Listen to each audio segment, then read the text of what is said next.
พิษณุโลกงามพุทธชินราชนามสถิตมิ่งมงคลอารามเรืองวิหารสักครานช่อฟ้าสูงเสียดนภาและละลันเวหนเพียงจำลอง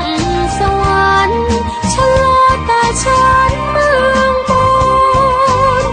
น้ำยมนานสัดฟังวังเวงคล้ายดังเพลงบ่มบทยุคนโอ้เมืองนเรศวรเคยอวนฟุ้งชื่อลือล้นพ้นจากทาสคืนเป็นไทยเรื่องน้ำใจชาติสกล